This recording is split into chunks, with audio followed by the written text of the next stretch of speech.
In 2010, the Wall Street Journal found a census indicating that over 6.5 million children were on some type of antidepressant medication. The numbers are just growing, and in 2017, it is up to 8 million children on some type of antidepressants, meaning 1 in 5 children are on a medication for a mental diagnosis.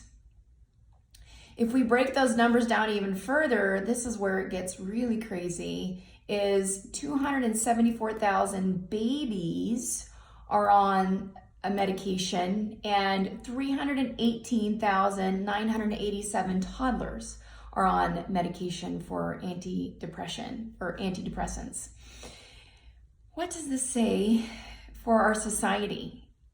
What's worse is that adult intake of antidepressants is even higher. I believe it's 1 in 4 now of every adult takes a antidepressant.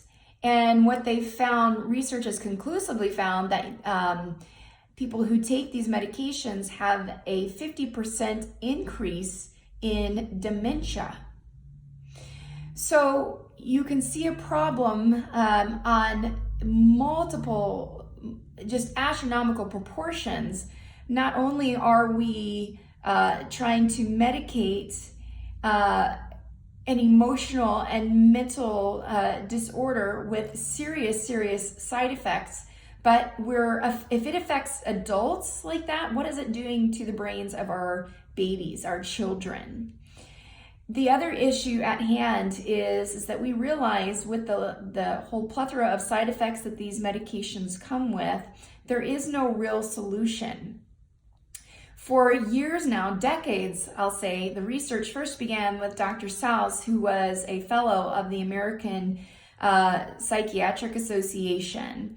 He wrote a book called The Myth of Mental Illness, and his argument was that mental illness was not, the majority of mental illness was not biologic. It didn't just occur, but there was some instigating factor.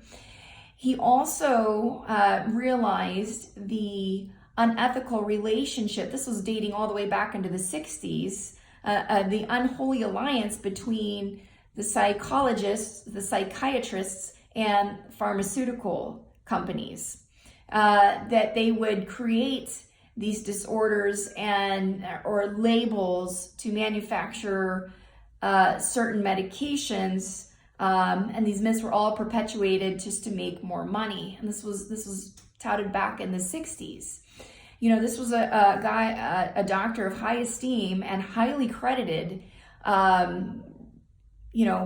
raising the alarms all the way back then. Unfortunately, today, I don't discredit mental illness. I mean, it is rampant and it's very real, and it can be life-destroying. It can be debilitating. But as patients, we need to know that there are many options aside from medications that are long-lasting, that are synergistic, and they don't create terrible side effects and actually get to help long-term make lasting positive impact. I don't believe patients are given that option these days. They're told that there's a medication or nothing else. And even if you're not on a medication or your children are not on a medication, well, the people in their classrooms are. The kids in their classrooms are. So if you don't think this affects you, you are very, very wrong. And if we don't do something about it, then we have to be comfortable, if you will, or accepting of the side effects and the consequences that come with it. You know, all the mass shootings, guess what those students are on? Antidepressant medications. Even the Center for Disease Control, and Department of Homeland Security is now realizing that. So the reason I say this for you, if you're a parent that their child is on no medications, praise God for that. You've discovered the chiropractic lifestyle. And I will say that chiropractic patients are the healthiest and of all populations. I've seen that years for over a decade now, and it's a wonderful thing. But we can't just go about living in our own little world, just worrying about our own little family. What we do and how we do it affects everyone around us, and vice versa. And so I'm going to continually ask you to tell people that there are other options, there are other ways. Help them to discover chiropractic, help them to discover how that neurologically things happen when you become adjusted, and how it affects your brain function and your emotions, and let alone your immune system. But lasting long-term effects, not just physiologically but psychologically, can occur with an adjustment.